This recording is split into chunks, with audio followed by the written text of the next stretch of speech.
अस्सलाम वालेकुम। उम्मीद है आप सब खैरियत से होंगे। तो आज का हमारा यूनिट 11 है, क्लास 10th का हेमिस्टेसिस का। तो आज हम उसे स्टार्ट करते हैं। हेमिस्टेसिस हमारे पास होती क्या है?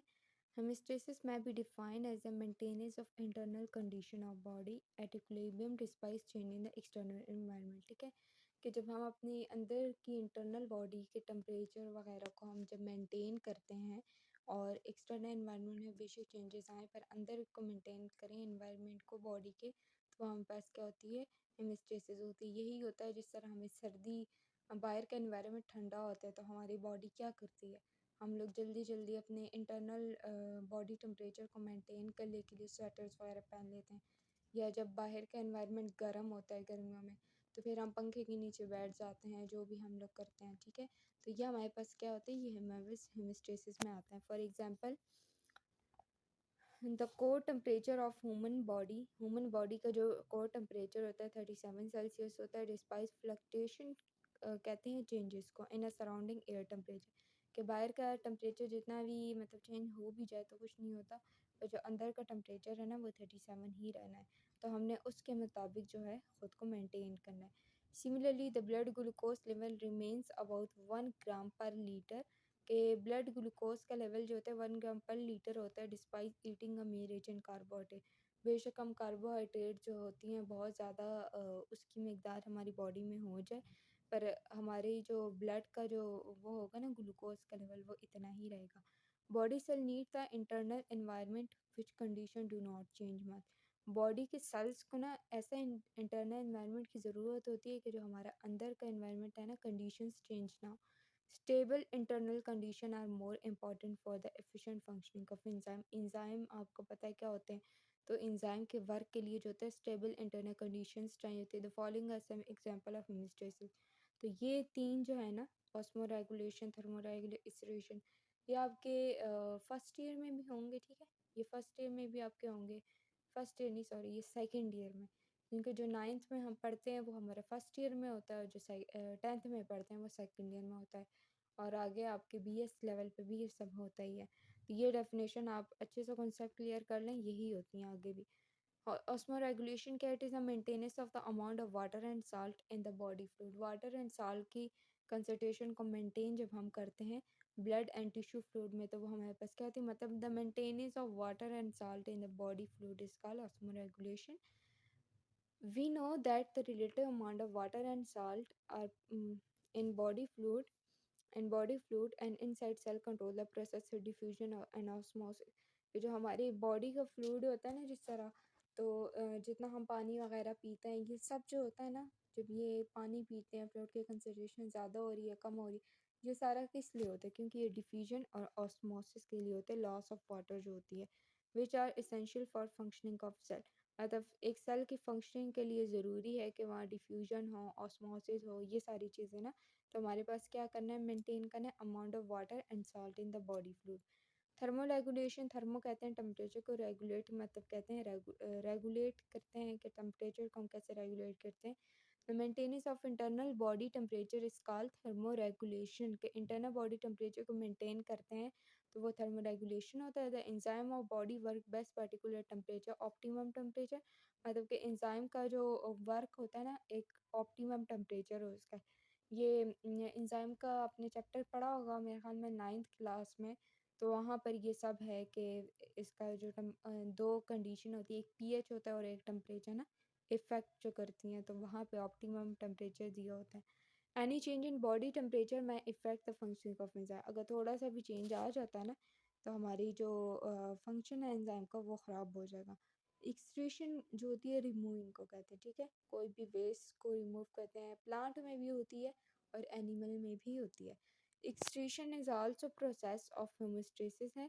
In this process the metabolic waste are eliminated. जो मेटाबॉलिक वेस्ट है ना, कि हम लोग जब खाना वगैरह खाते हैं तो हमारी मेटाबॉलिज्म ही हो रही होती है ना, तो उसमें जब हमारा कोई वेस्ट मटेरियल हो बच जाता है ना, वो एक वेस्ट कहलाता है। जब मेटाबॉलिज्म हो जाती है, जब वो कुछ बचा कुचा होता है हमारा खाना, वो क्या होता है? वेस्ट होता है। तो उसे हम क्या कहते हैं? Metabolic waste are eliminated from the body to maintain the internal condition at equilibrium.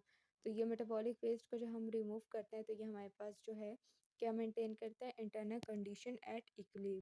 फिर हमारे पास है हेमिस्टेसिस इन प्लांट, ठीक है, प्लांट में हम पढ़ेंगे, उसके बाद हमने एनिमल में भी पढ़नी है।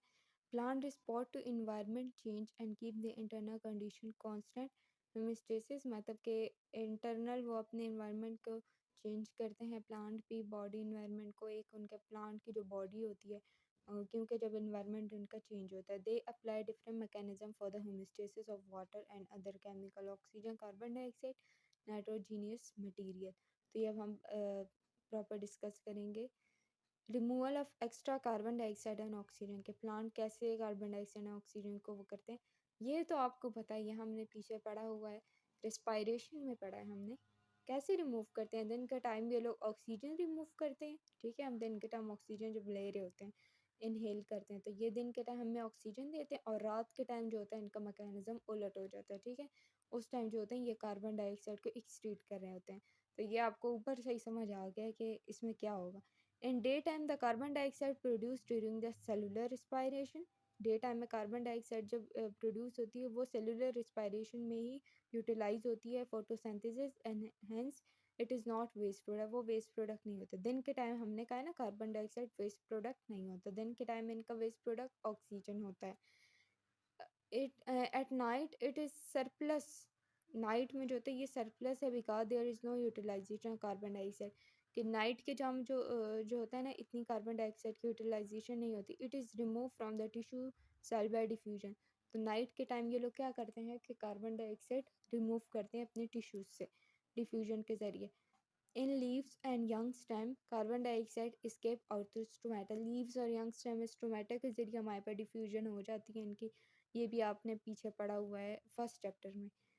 इन young roots carbon dioxide diffuse through the carbon dioxide diffuse through the general root surface, root से भी हमारे पास होती है, ठीक है, राइजाइट्स जो होते हैं वो भी हम रूट्स को कहते हैं, तो इससे भी हमारी एक्सक्रीशन होती है, specially through the root hair, root के ऊपर जो हेयर्स होते हैं हमारे पास।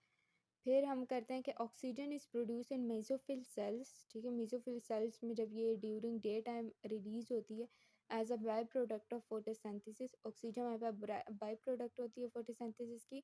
After its utilisation in cellular respiration the mesophyll cell remove the extra amount of oxygen through stomata।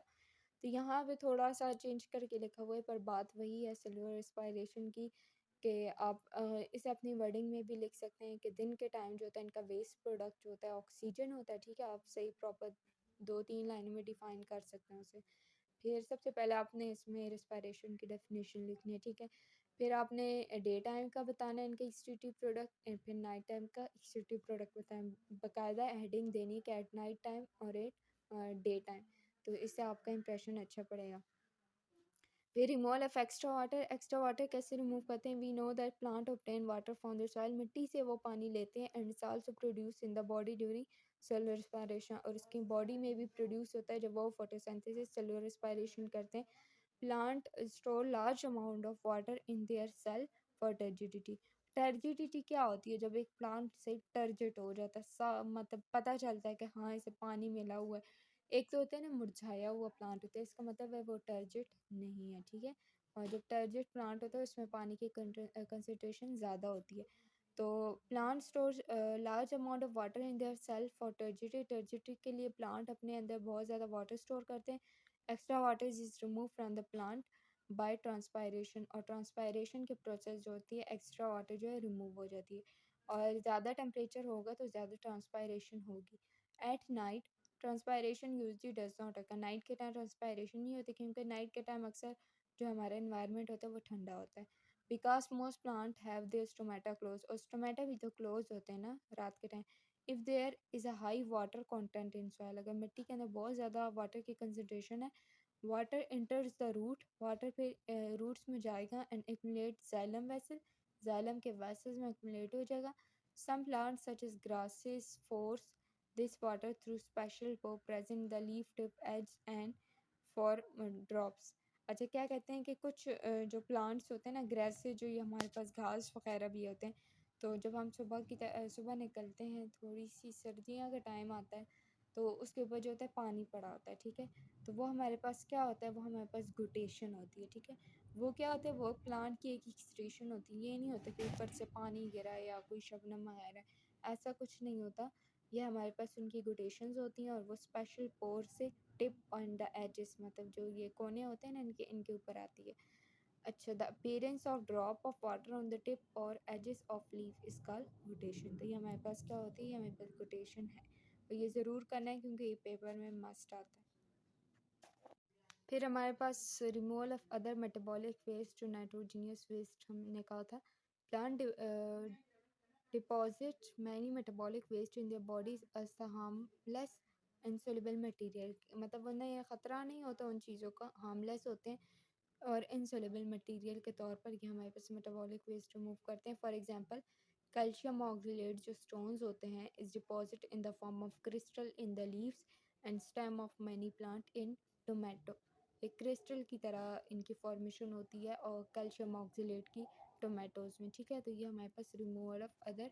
फिर देखें in trees which shed their leaves early, ठीक है, मतलब साल में जब ये लोग अपने जो पत्ते होते हैं वो शेड करते हैं, the excretive product are remove from body during the leaf fall. जो एक्सक्रीटिव प्रोडक्ट होता है ये हमारे पास एक इनकी होती है क्लोरोसिस जिसे कहते हैं, ठीक है, इस फेनोमेनन को क्लोरोसिस कहते हैं। वो आप इसमें डाल भी सकते हैं कि क्लोरोसिस क्या होती है। मेटाबॉलिक मटेरियल जो होता है ना, जब उनका वेस्ट होता है, ये एक एक्सक्रीटिव प्रोडक्ट है जब लीव्स जो होते हैं ना, yellowing of leaf at early stage, मतलब कि ईयरली जब हमारे पास येलो हो जाती हैं लीव्स और गिर जाते हैं।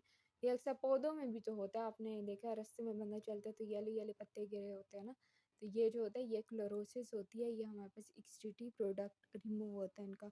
Other waste material that are remove by some plant are resin by coniferous trees, और गम्स होते हैं बाय कीकर, latex by rubber plant and mucilage by carnivores plant and lady finger जो होता है इनसे भी रिमूव होते हैं। तो ये आपको यहाँ शो किया by resin drop from cut tree, जब हम कट करते हैं तो वहाँ से थोड़ा लिक्विड लिक्विड सा जाता है। फिर latex being extracted from a tree, तो ये भी लेटेक्स जो है ये देखें लोगों ने ये रखा हुआ है तो इसमें ये कलेक्ट करते हैं। फिर mucilage drop on the carnivores plant, तो ये म्यूसिलेज जो होता है इनकी ये ड्रॉप्स होते हैं इसके। तो ये removal of some waste in plant है। नेक्स्ट हमारे पास ऑस्मोटिक एडजस्टमेंट इन प्लांट के। प्लांट में ऑस्मोटिक एडजस्टमेंट कैसे होती है, तीन तरह के प्लांट होते हैं, मैंने आपको फर्स्ट चैप्टर में बताया था। हाइड्रोफाइट्स, ठीक है, ज़ीरोफाइट्स होते हैं और हेलोफाइट्स होते हैं। तो ये पानी में रहते हैं, ज़ीरोफाइट जो होते हैं ये हमारे पास ड्राई इन्वायरमेंट में रहते हैं, हेलोफाइट जो सी वाटर में रहते हैं ये एक्वेटिक होते हैं। हाइड्रोफाइट्स क्या होते हैं, are the plant which lie completely or partially submerge, ठीक है, मतलब कम्प्लीटली और पार्शली भी ये लाइफ कर सकते हैं पानी में, फ्रेश वाटर में रहते हैं। Such plant do not face the problem water storage, इन्हें वाटर स्टोरेज की कोई प्रॉब्लम नहीं होती। They have develop mechanism for the removal of extra water from their cell, कि इनके पास एक मैकेनिज्म होता है कि एक्स्ट्रा वाटर को अपने सेल से रिमूव कर सके। Hydrophytes have the broad leaf, बड़े बड़े पत्ते होते हैं, with a large number of stomata, जितना पत्ता बड़ा होगा उतनी स्टोमेटा ज़्यादा होंगे उनके सरफेस के ऊपर, इतना ही हमारे पास इनकी एक्सक्रीशन जो होती है वाटर की होगी। The characteristic help them to remove water extra amount of water, तो ये मैकेनिज्म में हेल्प करते हैं कि ये एक्स्ट्रा अमाउंट ऑफ वाटर को रिमूव कर सकें। The most common example of such plant is water lily. Water lily इनकी एग्जांपल है, ये एक्वेटिक है, ये हाइड्रोफाइट्स है और ये एमसीक्यूज़ में पूछा जाता है। ज़ीरोफाइट्स क्या होते हैं, live in dry environment, they possess thick waxy, मतलब मोटे वैक्सी क्यूटिकल्स होती हैं अवर देयर एपिडर्मिस। क्यूटिकल क्या होती है, outer most layer of the leaf, और एपिडर्मिस पे होती है और ये वाटर लॉस को कम करते हैं, ठीक है, क्योंकि ये इनके पास वैसे भी पानी नहीं होता और जब फिर इनके लिए कोई मैकेनिज्म तो होना चाहिए कि अपने पानी को स्टोर कर सकें। They have less number of stomata to reduce the rate of transpiration, जितने ही स्टोमेटा कम होंगे, जितने नंबर ऑफ स्टोमेटा कम होंगे लीव्स के सरफेस पे, इतना ही हमारे पास ट्रांसपायरेशन वगैरह कम होगी। सच प्लांट हैव डीप रूट, इनके पास रूट्स इनके बहुत बड़े बड़े होते हैं, मतलब नीचे की तरह गए होते हैं, ये मैक्सिमम अमाउंट ऑफ वाटर जो है मिट्टी से ले सकते हैं। Some xerophyte have the special parenchyma cell, कुछ ज़ीरोफाइट के पास स्पेशल पैरेन्काइमा सेल्स होते हैं, उनके स्टेम में भी होते हैं, रूट्स में भी होते हैं, in which they store quantities of water. तो ये पैरेन्काइमा सेल जो होते हैं ना, ये हमारे पास क्वांटिटी ऑफ वाटर को स्टोर करते हैं, large amount of. This makes the stem or root wet and dry, मतलब गीला कर देते हैं और जूसी कर देते हैं। कॉल्ड succulent organ, या तो define succulent organ and function of succulent organ, they make their stem or root wet and juicy, तो वो क्या होता है succulent organ का फंक्शन है। कैक्टी, कैक्टी इसका प्लांट है, कैक्टस इसे कहते हैं, are the common example of such plant. तो जो एग्जाम्पल है इन्हें मार्क किया करें, ये पेपर में बड़ी आती हैं। फिर नेक्स्ट हमारे पास हेलोफाइट्स क्या होते हैं। Halophytes live in sea water and adapted to salty environment, क्योंकि सी का जो इन्वायरमेंट मतलब पानी है वो साल्टी होता है। Salt enter in their bodies of such plant, salt इनकी बॉडीज़ में जाता है due to the higher concentration sea water, मतलब कि हायर से लोअर कंसनट्रेशन पे जाता है ना, तो पानी में इसकी कंसनट्रेशन ज़्यादा होती है, इसलिए ये प्लांट की बॉडीज़ में चला जाता है। On the other hand water tend to move out of their cell, water इनकी बॉडी से निकल कर सी वाटर में जाता है। When salt enter into cell, जब साल्ट इनकी बॉडी की सेल्स में जाता है, plant carry out active transport to move and hold large amount of salt in vacuum. तो प्लांट एक्टिव ट्रांसपोर्ट का मैकेनिज्म परफॉर्म करते हैं और लार्ज अमाउंट ऑफ साल्ट जो अपने वैक्यूल्स जो सुराख होते हैं उसमें ये लोग जो होते हैं जमा कर लेते हैं, स्टोर कर लेते हैं। Salt are not allowed to move out through the semi permeable membrane of vacuole, the semi permeable membrane of vacuole से जो होता है ये मूव नहीं कर सकता, मतलब इसमें हमारे पास ऑस्मोसिस वगैरह का कोई मैकेनिज्म नहीं है। So the sap of vacuoles remain even more hypertonic than sea water, इसलिए जो वैक्यूल्स है प्लांट में जो होती है ना, कंसनट्रेशन जो होती है साल्ट की ज़्यादा हो जाती है, क्योंकि वहाँ से रिमूव तो हो ही नहीं सकता। In this way water does not move out of the cell, इसलिए वाटर भी सेल से बाहर नहीं जाता। Many sea grasses are include in this group of ना, तो इसमें एग्जांपल है सी ग्रासेस की, ठीक है। तो ये आप देख भी सकते हैं, ये हाइड्रोफाइट्स हैं। हाइड्रोफाइट्स जो हमने पहले पढ़ा था, देखें ये बाह्य पार्शली और कम्प्लीटली भी सबमर्ज हो सकते हैं, थोड़े बाहर हैं थोड़े अंदर हैं। हेलोफाइट्स देखिए कम्प्लीटली समंदर के सी वाटर के अंदर होते हैं, और जो ज़ीरो फाइट है ये ड्राई इन्वायरमेंट में। तो ये 3 ग्रुप्स ऑफ प्लांट और इन्हें आपने पढ़ना है। कल हम स्टार्ट करेंगे हेमिस्टेसिस प्लांट। खुदा हाफिज़।